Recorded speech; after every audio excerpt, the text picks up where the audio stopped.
Hello, everyone. Welcome to Words Aloud 2016. I'm Terry Burns, and I'll be your host this afternoon for the interview portion of Words Aloud. I'm really glad that some of you made the effort to be here. I think this will be an enjoyable glimpse into a couple of very, very intriguing poetic minds of two of Canada's most esteemed poets. There you go.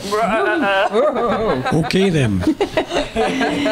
Before I introduce this afternoon's participants, I'd like to mention that if you're wondering about the camera in the room, we do video all Words Aloud performances for inclusion on our YouTube channel, which we are pleased to tell you has 374 videos, 2,662 subscribers, and more than 1,700,000 views as of last week.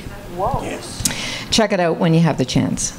We're delighted to have Kirk Scott on board again this year as our videographer. And folks, just a friendly reminder, please do take a moment to turn off your cell phones, if you could, please, or set them to vibrate. We need to take some time to thank some very important people and organizations who make Words Aloud possible. First of all, our appreciation for our valued collaborator, the Durham Art Gallery, and its curator, Ilse Gassinger. And of course, we're grateful to the Garafraxa Cafe here, where we're having this afternoon's event.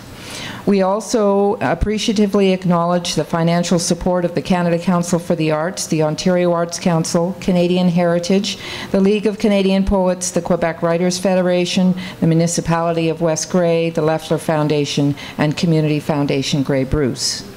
As well, Words Aloud is presented by the Words Aloud Poetry Collective in collaboration with South Grey Bruce Youth Literacy Council, Coffin Ridge Boutique Winery, Mawikwadong Native Cultural Resource Centre, the West Grey Library System, John Diefenbaker Secondary School, where the Guelph Slam team performed and led several workshops today, Victoria Jubilee Hall in Walkerton, and the Wild Writers Festival.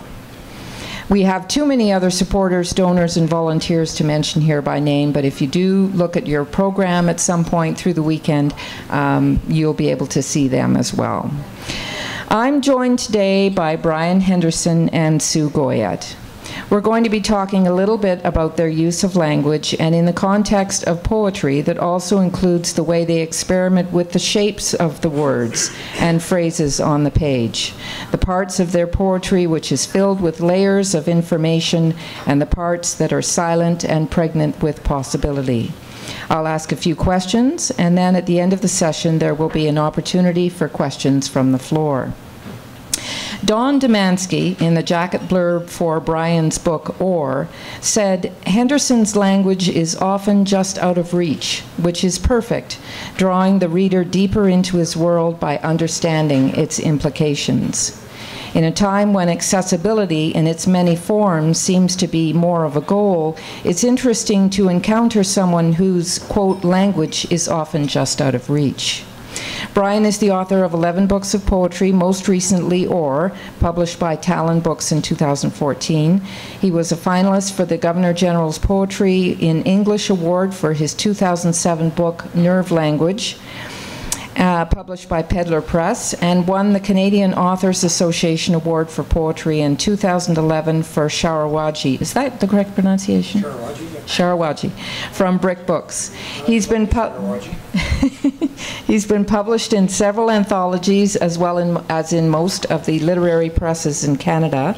From 1999 to 2015, he was the director of the Wilfrid Laurier University Press and currently acts as the co-editor of the Laurier Poetry series. At the time I asked him to come to the festival because I loved his work, I had no idea that he and his wife, Charlene Winger, lived just outside of Markdale. Please welcome Brian Henderson. Thank you very much. Sue Goyette once said in an interview on a poetry site for young people that, quote, "I remember first reading the Quebec poet Saint-Denis Garneau and being so caught off guard, so bamboozled, not just by his poetry, but by his poems' thought, how they moved, how their thinking and moving were inexplicably joined the way a fish is joined to its swim. His poetry changed how I thought, or maybe redeemed my way of thinking. I'm hoping she'll talk today a bit about this idea of thinking and moving in poetry. Sue has published 5 collections of poetry: The True Names of Birds, Undone, Outskirts, Ocean, and her latest, The Brief Reincarnation of a Girl, which won the J.M. Abraham Poetry Award this past June. Ocean was a finalist for the 2014 Griffin Poetry Prize. Sue also published a novel, Lures, in 2002. Her work has won the Pat Lowther Memorial Award, the Atlantic Poetry Prize, the CBC Literary Prize for Poetry, the Earl Burney Prize, and the Bliss Carman Award. She lives in Halifax, where she teaches creative writing at Dalhousie University. Welcome, Sue. Thank you. Okay, so I'll get right to these questions. Now, I am going to direct some questions to one or the other of you, but if the other one wants to weigh in and has some thoughts on the question, by all means, you're welcome to do that. So first question. I think one of the things all writers, but particularly poets, struggle against is explaining too much. You both seem to have come to a place where the reader isn't handed a whole lot. As writers, do you think this comes with time? What's at work here? Is it a kind of trust in or respect for the reader, or maybe confidence in yourselves as writers?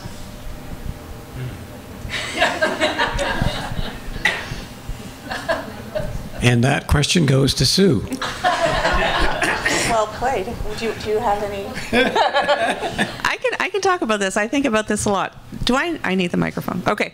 When I started writing, I wrote because writing was kind of a paddle out of the swamp, out of my life. I was, a teenager in a house that wasn't very happy, and writing, joining my voice to a choir that I really looked up to, afforded me some dignity that I'm really grateful for. I continued to write because I thought I had things to say. And what happened, thankfully, was that I matured and grew as a writer to the point where a gestalt shift happened when I realized that we write poems to get to the silence where the things that can't be articulated reside. So the poems are kind of wharfs into a very sacred and vital silence. And I'm really interested in silence more than the words sometimes. Yeah, and there is such an ambiguity about language use in general, but the way most people conceive of it is as a communication vessel.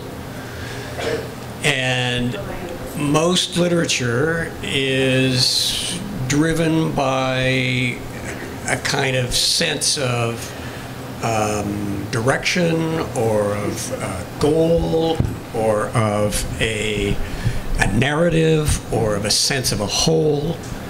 There always seems to be something bigger than the word itself. So for me, what I discovered in my writing process was I slowly was able to pull apart the words from the kind of web of other words, and was able to find the texture, the vibration, the sound and the silence in a single word. And so a lot of my writing now, especially, pays more attention, I think, to the physicality, the even obstinance of the word, rather than making it as transparent as possible so that we can see something through it or beyond it. And for me, that has a lot to do with my interest now in things. Humans have messed around with everything so thoroughly that it's impossible to see things as they are, I think. Right. And so one of the things that language can help us do, poetry can help us do, is see the thingness of the word. Okay. So. Okay. Thank you. As I read your books, Or, Nerve Language, and The Imaginary Landscapes of Sharawagi, Brian, and Sue's Ocean and Outskirts, I found myself thinking of them as a kind of speculative fiction in the way they were comfortable in their strangeness. By this I mean that a good work of science fiction, for instance, doesn't spend a lot of time explaining its imaginary universe or what the jargon means. It lets the reader immerse him or herself in that universe until it doesn't really matter if some of the details are still opaque. Could you comment on that idea? Yeah, I think that's actually really perceptive, Terry. That's speculative fiction, I think, is behind, well, I would say both of your last two books, but certainly Ocean. And it was certainly in mine, in Sharawagi. What really struck me when I first read Sue's Ocean was, I just thought of Ben Marcus right away, the flame alphabet. And string invention of string. String and, Interesting. The way that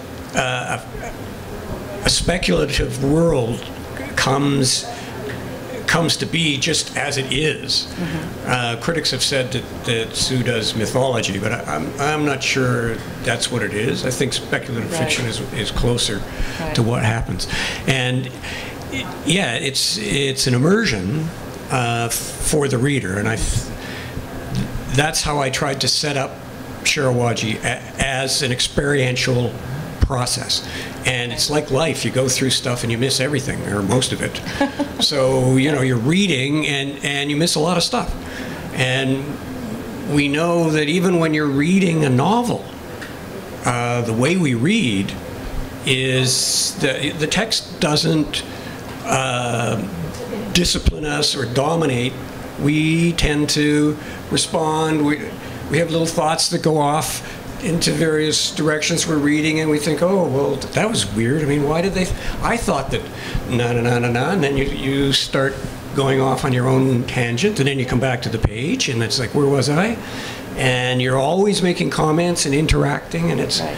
I find that's a really liminal space. Oh, okay. And that is what speculative fiction or speculative realism, because I'm attracted to that as a kind of philosophy, suggests.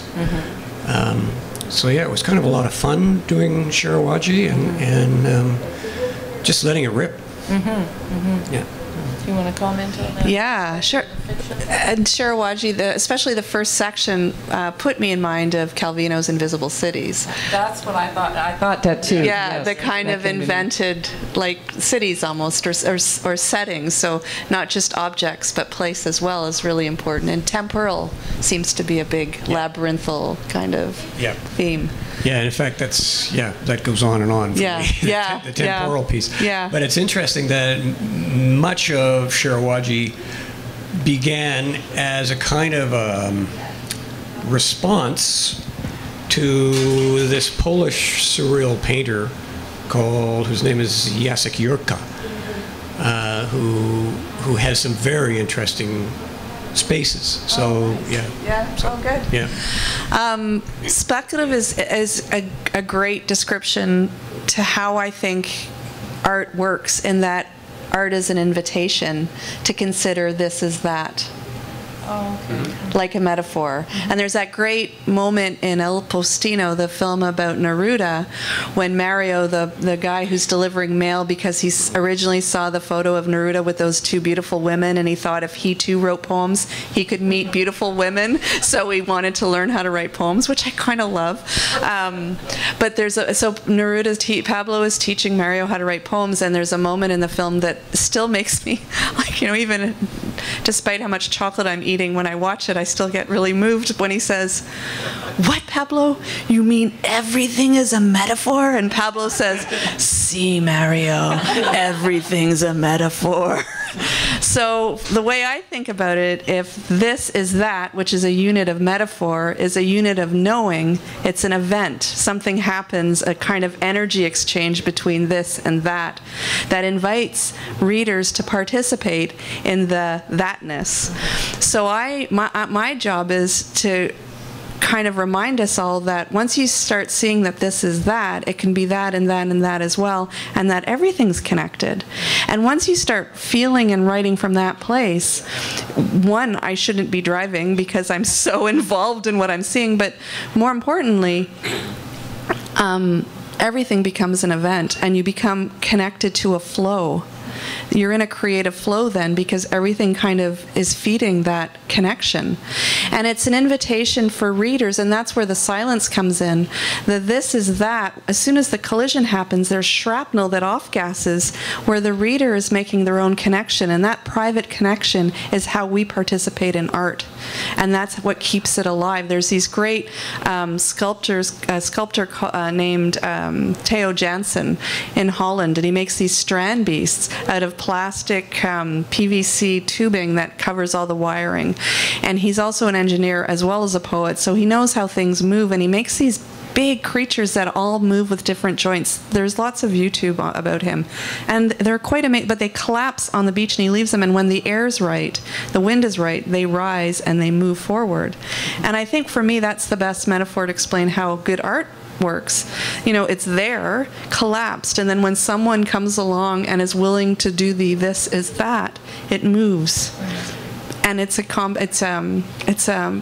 creates a community of knowing and exchange that I feel really excited about, because the vitality that's instigated in that kind of participation is our essential human spirit.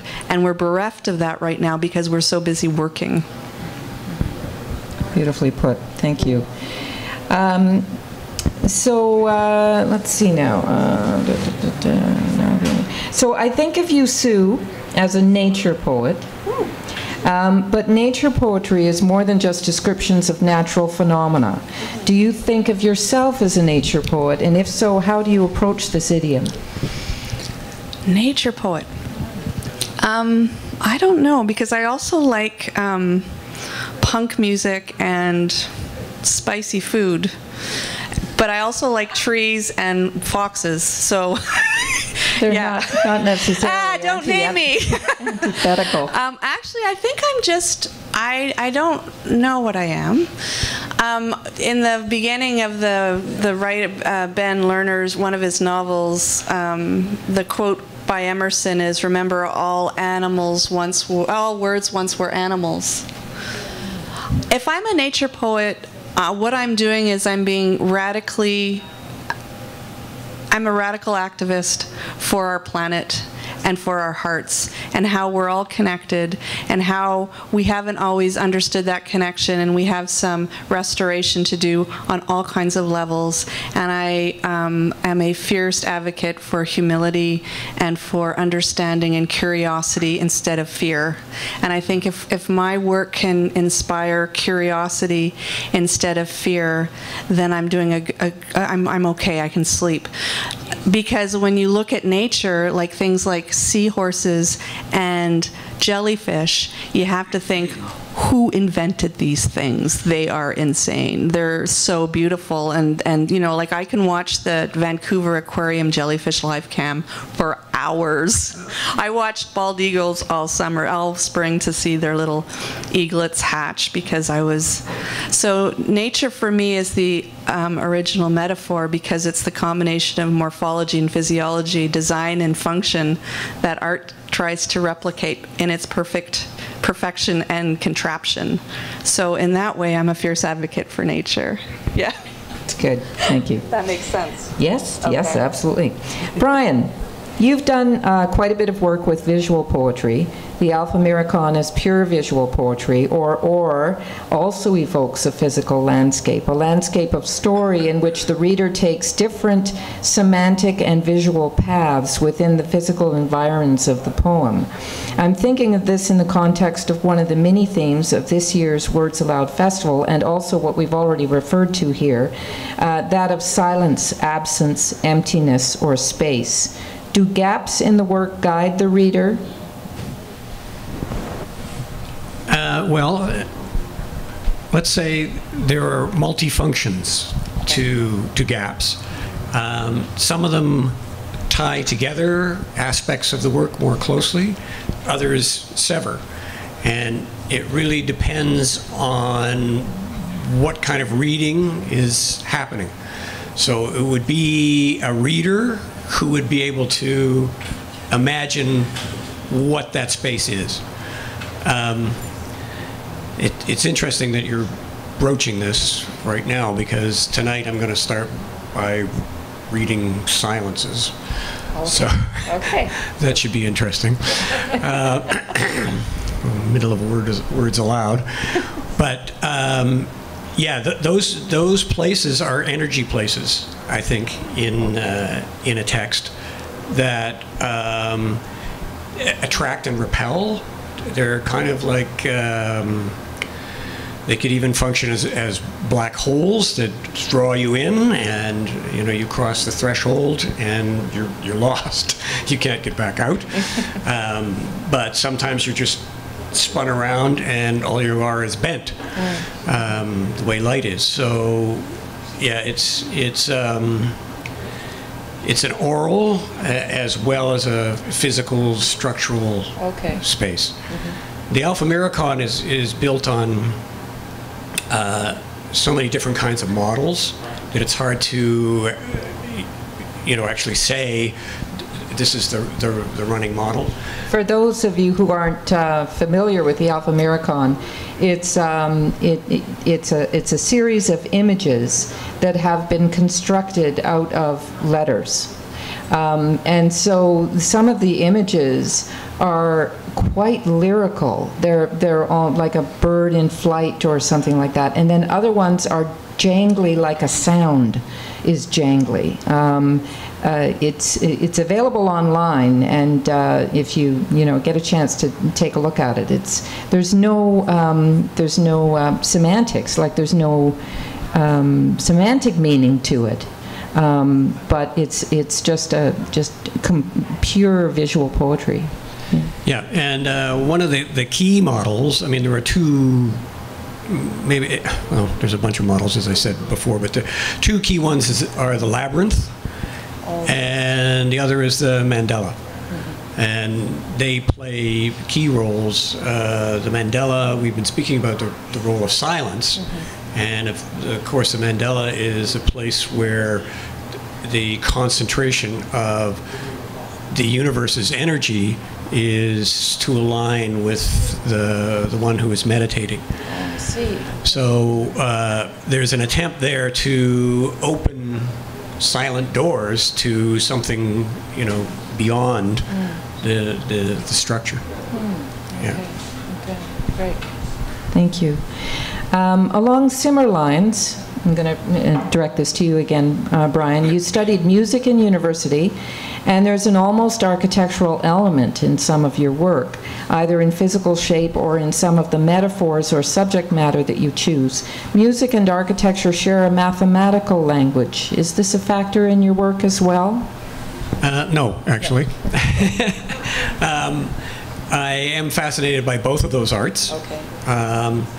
And maybe I should have studied music at university. I didn't. I played in a rock band instead. Oh.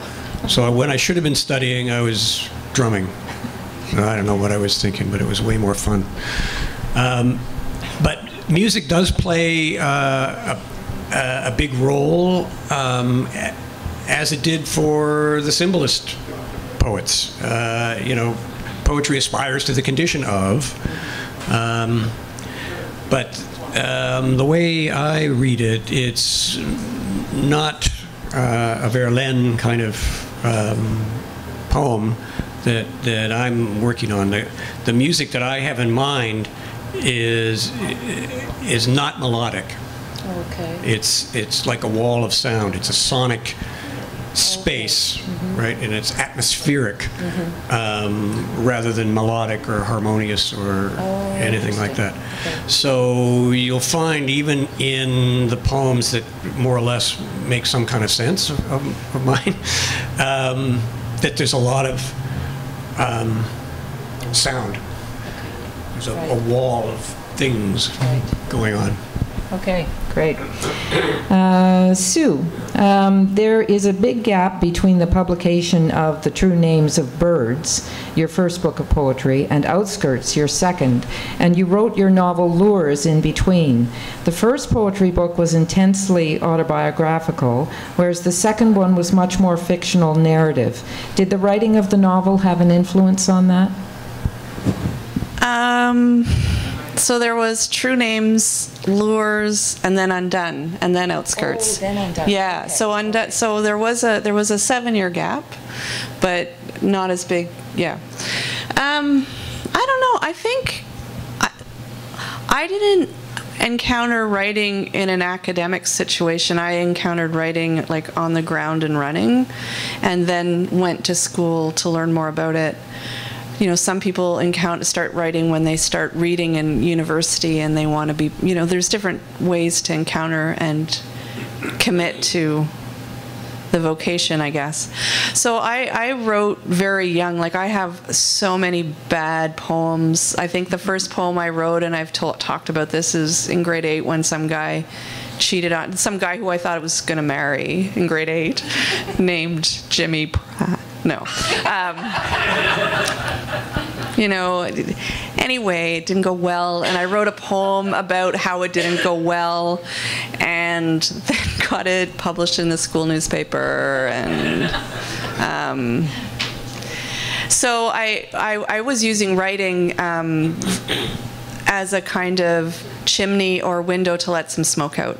And then I learned about craft, and I wanted to become more formal in my craft. And also, I like Ted Hughes there, I wish I could remember the quote. It's a beautiful quote about how when you're really attending your art and you're present in making it, you can't help but get healthier, because you're dealing in the moment and you're understanding when you're not, and you're you know, producing a kind of chronic habitual thinking, and art kind of demands that you're right in the moment with it.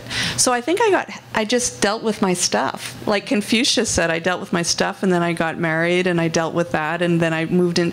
So it's almost like I dealt with my stuff. Undone was a marriage breaking up and me being bewildered by life. And then Outskirts was me moving into the community, because communities become really important to me. And I think it's kind of one of our radical next step of protest, of being disconnected with everyone in our hearts, is creating community.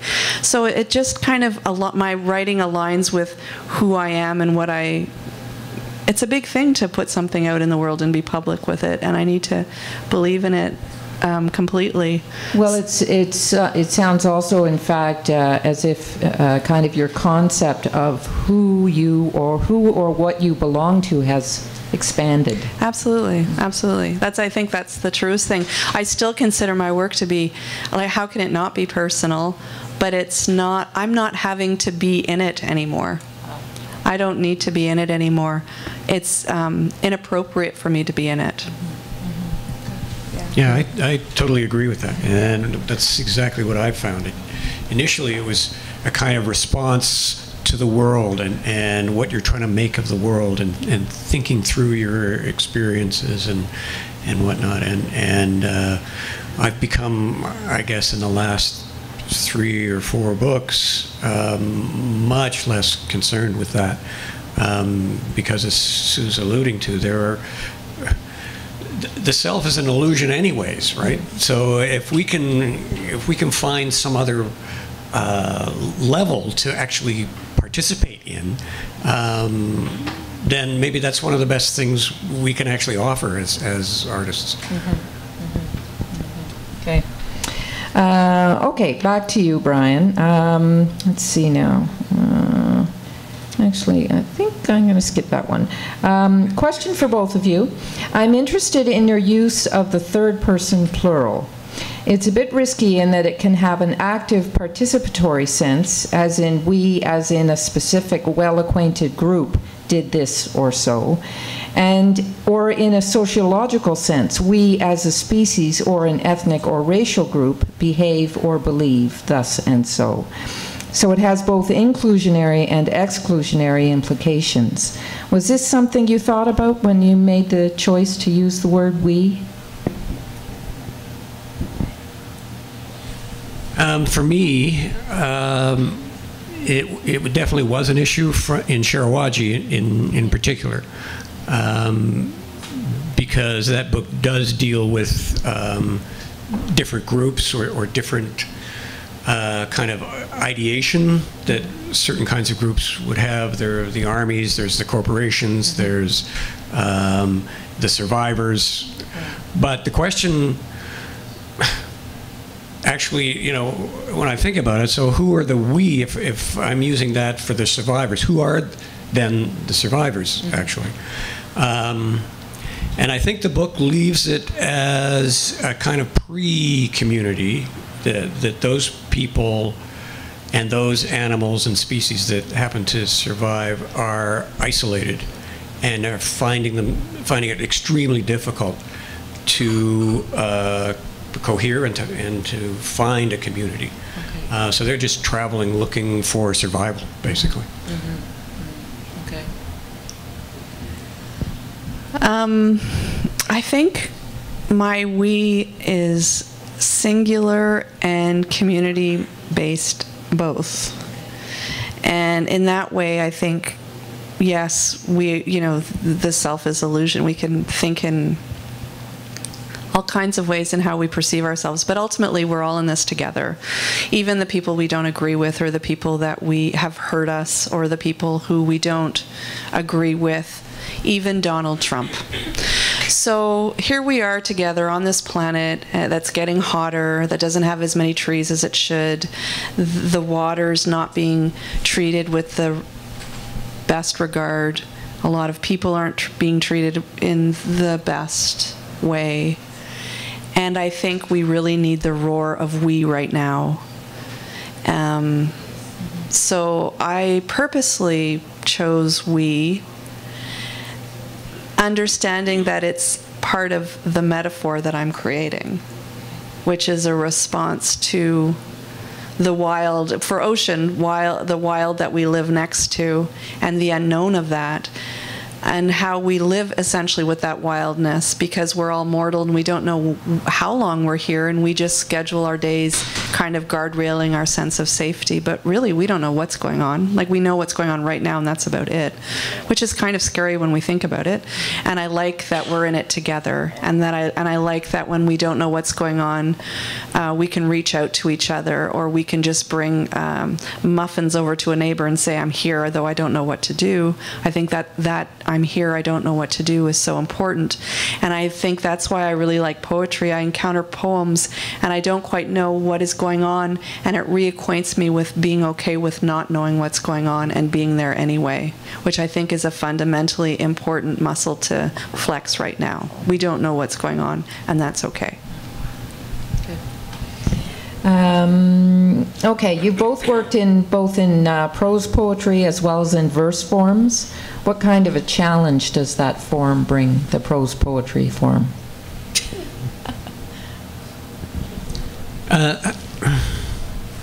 I found that it wasn't a challenge. Okay.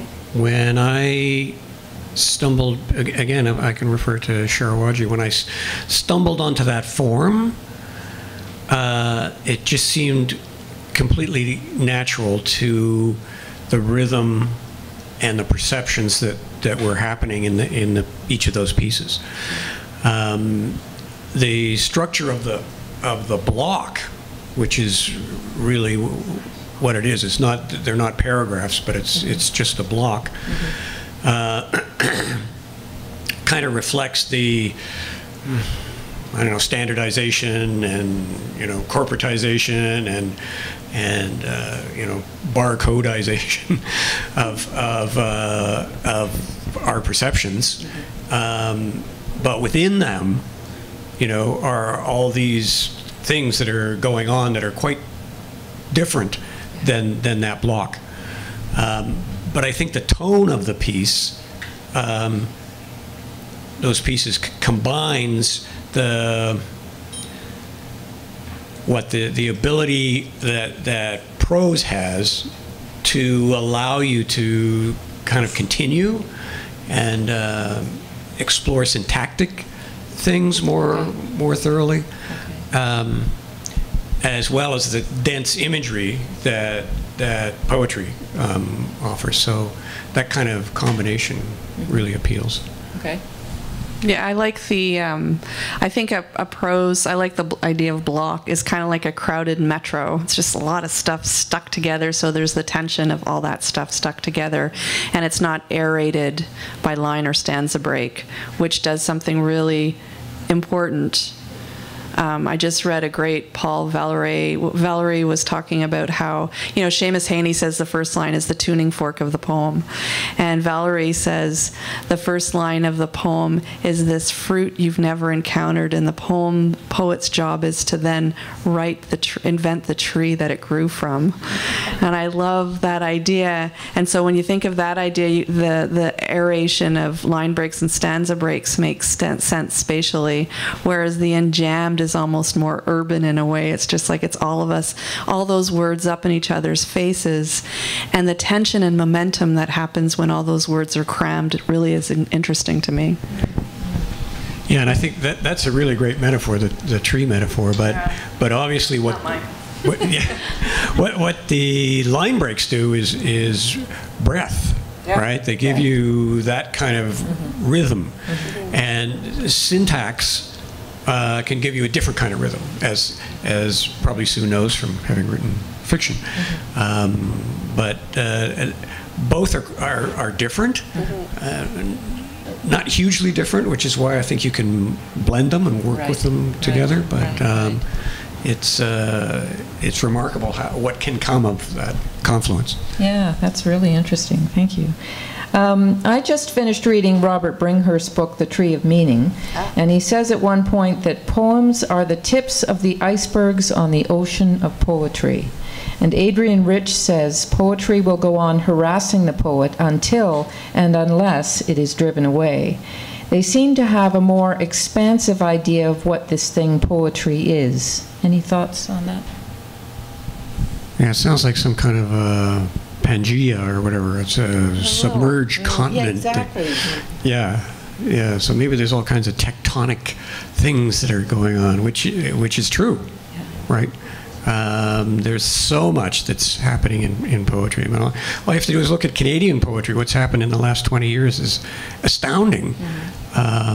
It used to be, there was a period, in the 70s and 80s, maybe even into the 90s, where there was a way of doing it. And it was, it was a good way, Atwood and McEwen and all those, it was great.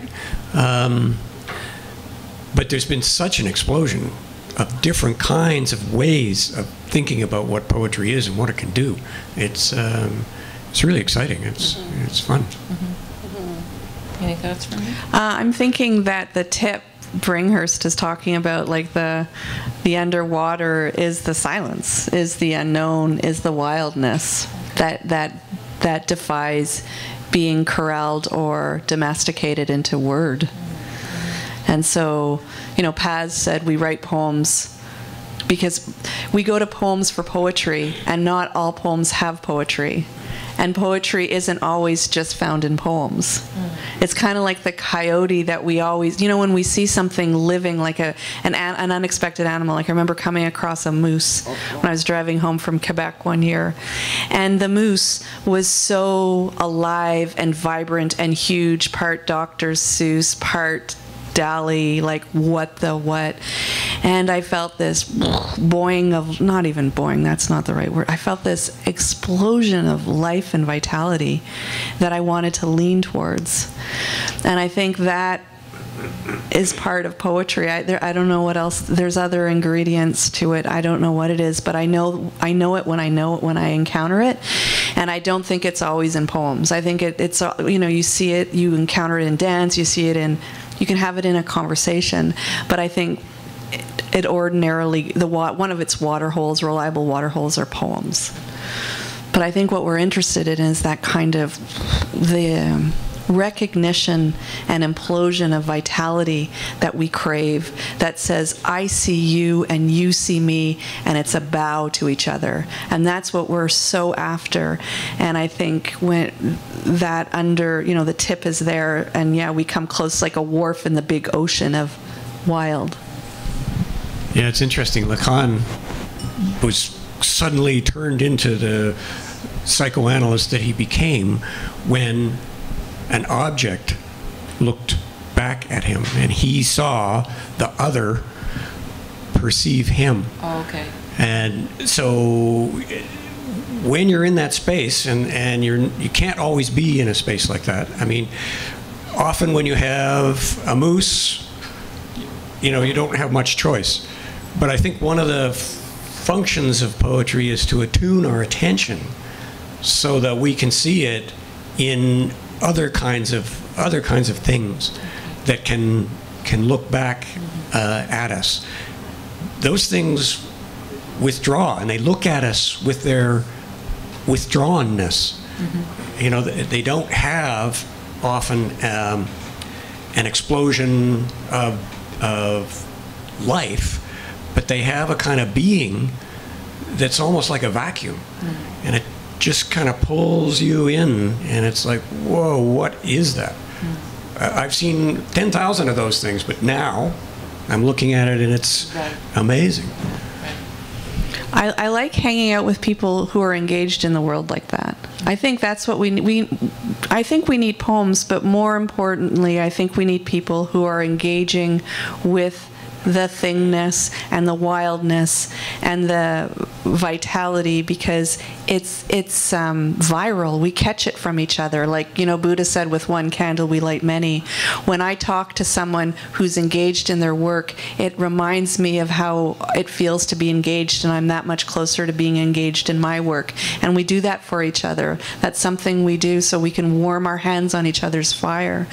So publishing poetry in Canada is amazing. And what's even more amazing is how many people are practicing, having, you know, saying yes to an artistic practice and have that vitality and are willing to say, yeah, I'm willing to not have a dental plan or have a pension plan because this is fiercely important. I think that is warrior work, because it's like, this is what it is to be vulnerable and human and afraid, and there's wildness out there, and I still get up and I stand for us. And I think that's really, really great.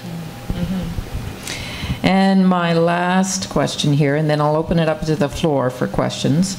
Bringhurst has also said that meaning isn't a thing, it's a relationship. Yeah. This concept seems to me to tie together all the meanings we have for the word meaning: definition, connotation, intention, and significance. Given the way you work with language and how you play with narrative and poetic convention, does this statement make sense to you? Yeah. Yeah. Metaphor is a unit of meaning. Comedy, yeah, just yes, Bringhurst, I think you're right. Just say yes. Yes. However, Yes. Roland Barthes Yes. says that in certain kinds of liminal writing, in particular, that meaning becomes the evaporation of meaning, the suspension of meaning. So, Can you elaborate on that a little bit? well, I think it's something like what I was saying about a thing having an absence in it. Okay. And in part, it's connected to what Sue's been talking about the silence of the stuff we don't know. And to have that speak, to have that silence speak, it's not going to speak in a meaningful way that we recognize. It's not going to say, like, how are you? Or like, this is that, and this is how this works, and, you know, this is how the rotary phone works. It doesn't do that. You know, its meaning is a vibrancy. You know, I think of it like you're looking at a cloud chamber, and those particles zipping around, taking time backwards and doing whatever, that's full of meaning. Oh, yeah, But what is it? Yeah. Oh, yeah. We don't know what it means. Yeah. No, we're just in the company of it. Yeah. Who wrote Poetics of Space? Bachelard. Yeah. He said something really interesting in how we make art. He says we start with something we don't know, so it engages us, and then the rest of it is creating a system of knowing, because ultimately we can't stay in the company of not knowing. So we then create a system to support the unknowing, or we create a system of knowing and give it dignity to not save our face, but to, like, in the way that all art fails. It's like you can't, you say this, you're in the company of whatever, and it's huge and mind-blowing, and then it's just a series of, oh yeah, I'm human, oh yeah, I can't withstand that, oh yeah, that's too sharp, oh yeah, that's too shiny, and we try and then we try and like maintain our dignity while we bow out and say, this is big, this is big, this is big, which is an interesting kind of gestalt shift in that knowing, anyway, Bringhurst, yes. He knows what he's talking about. He knows. Yeah. He does know. Okay, everybody. Thank you so much for those answers. And do we have any questions from the floor? Any questions for our two interviewees? Liz. Yeah, I'm wondering, this might be for Sue, but it's open to all three of you. I've been trying to figure out what it is that I want to ask, so this might come out a bit garbled, but so that quote about being harassed by poetry, and I think for me, poetry's quit harassing me a bit, at least the typical stuff of words on a page. Maybe they go into song, they've been going into film, they've been going into community, and I'm just wondering, how you find yourself in terms of words on a page versus community, radical activism, and all the rest of things. Like, where's poetry fitting in your life now with the world, the way it is? That's such a great question, because I think the world, the way it is, how do you, justify sitting in a room by yourself and that was something.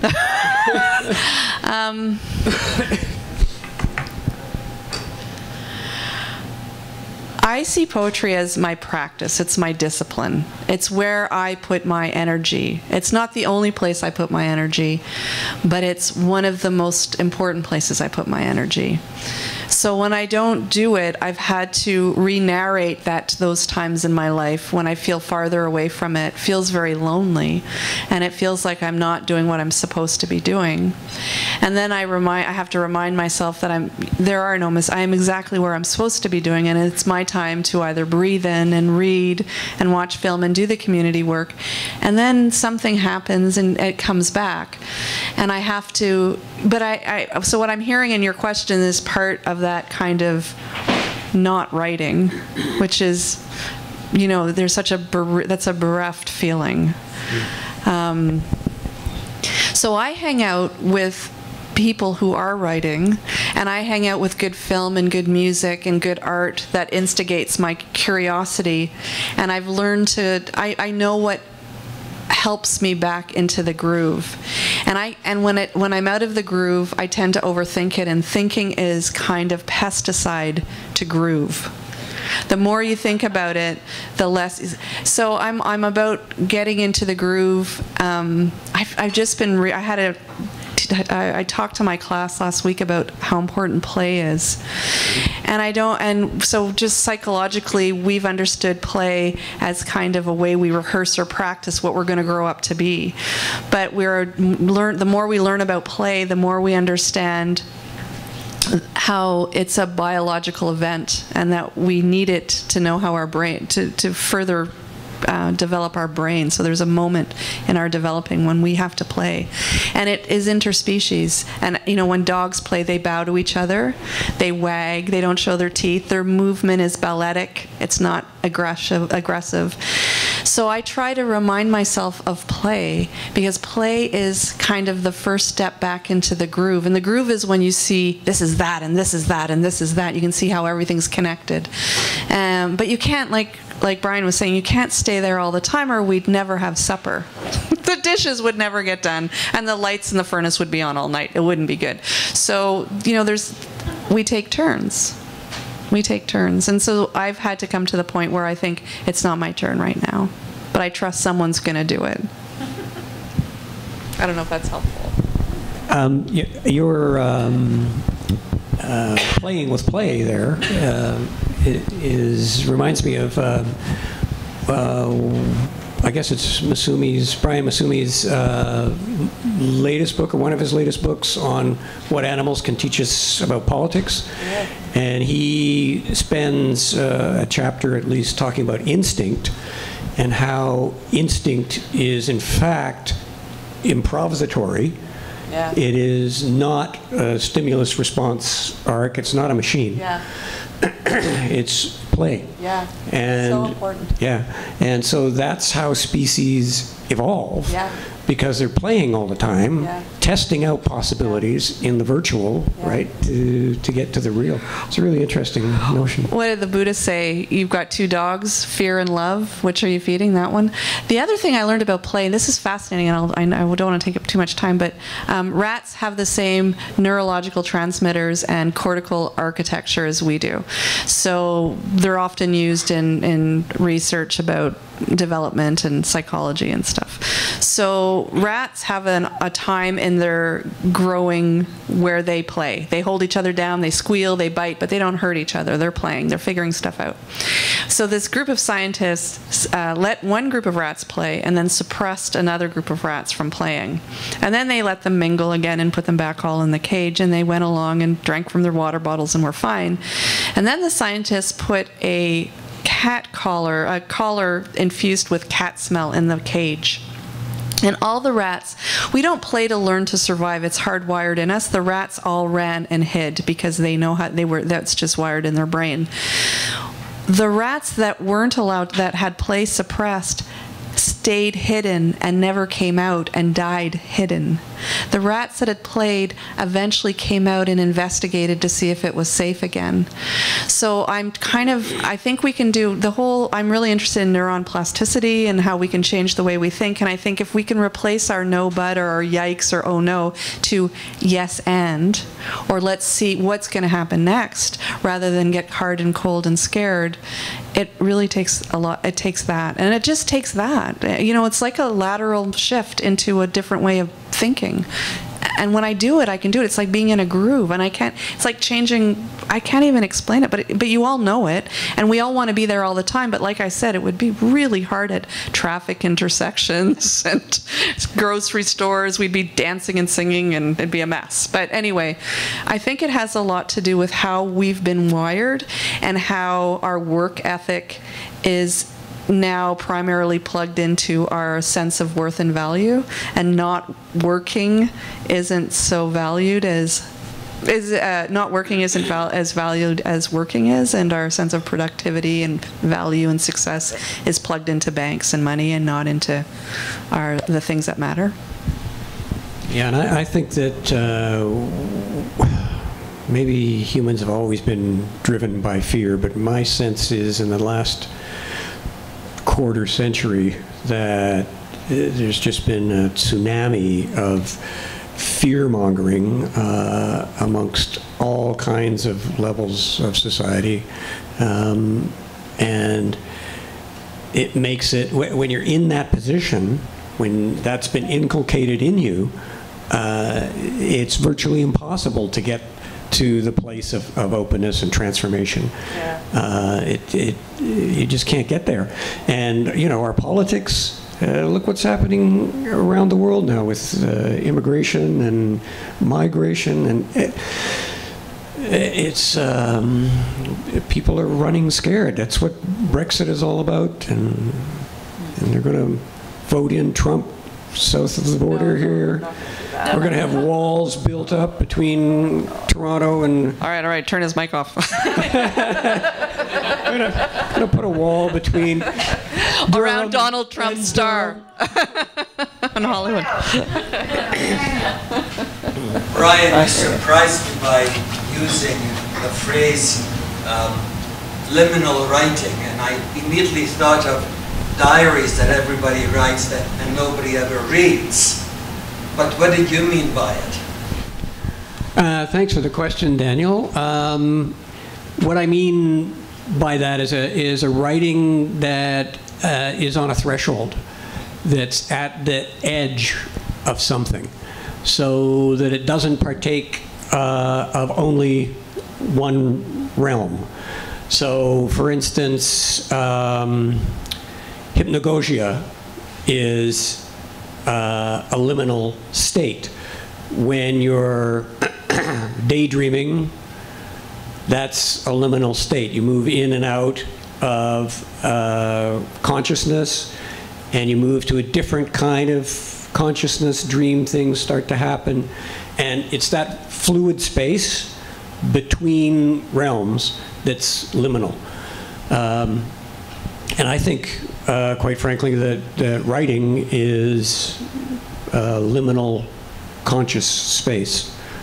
So that's what happens when you're writing. You're moving amongst these realms, and you're not in a space of direction or whatever. So, are you moving with awareness?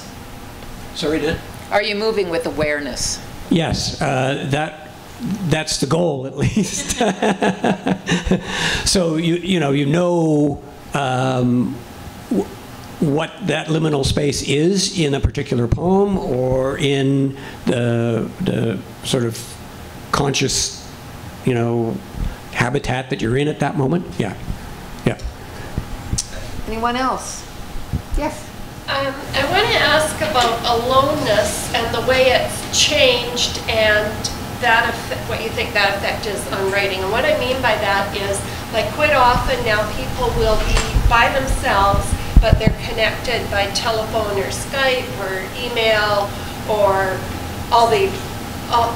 Facebook and tweeting and all that kind of stuff. So they are physically alone, but with all that connection, that seems to me to be like everywhere, and constant. Does that have an effect, do you think, in any way on writing? Oh, on writing? I can go both two ways with this answer. On writing, yes, because what social media has created for me is kind of a viral, always everybody's having a better time than me feeling, always. So no matter what I'm doing, I'm going to read about someone who's met someone for coffee, and then someone else, and then they went to a party, and I'm just like, oh, I just sat at my desk. So there's always a sense of huge community, and I'm not part of it. That's one of my things. The other thing is there's a false sense of intimacy where I have 1,300 friends on Facebook that I only know maybe, I don't even know how many, and how many well, I don't know. And that interaction, I only have so much time in my day, and the interaction is starting to take the time of actual face-to-face connection. And I don't have as much time for actual face-to-face connection. And I've been teaching in an undergrad 4th-year program for a decade now, and I'm noticing that chronically my students can't make eye contact anymore. Chronically, my students are suffering from so much anxiety they barely can talk in class. And we have to talk about anxiety, about hearing their voice out loud alone. So I'm going to say yes, I think technology is changing us immensely. I don't think we quite understand how powerful it is. It's like we're 5 and we were given a chainsaw for Christmas. And we're like, whoa, this is fun. Whoops, a table. You know what I mean? It's a powerful tool, and I don't think we quite understand its ramifications on our social, I think, and I don't think it's a bad thing. I think it's actually, it can be used, it's a great tool. But like all tools, it's not in charge of us. And we have to kind of understand that dynamic again, and in a way that it's all still bright and shiny, and we all have our phones, and people are, it's all Halifax is a city of soliloquies. What kind of pasta? It's I don't know who's on the other end, but they're like, linguini, you know, it's like there's all these people breaking up in the public gardens. I just hear one side of everything. It's an interesting dilemma socially. Like, I'm just thinking Shakespeare would love this time. It's like, I don't know what you're talking about. Someone screams in a bus shelter, and I'm like, this is gold. I don't know what anyone's talking about. So yeah, there's a lot of, and I think it's exciting. I can watch the Vancouver Public Aquarium jellyfish in a way that I never used to. I can look, we can wonder kill what this means like in an instant. There's no more wondering, which is interesting. We've put an end to it. Our wondering is extinct. We can't wait anymore. Have you noticed in waiting rooms, we can't just sit and wait. We're having to check. First thing when the plane lands, it's not, thank you. I'm back on the ground. It's like, who texted me? It's just, it's a little weird.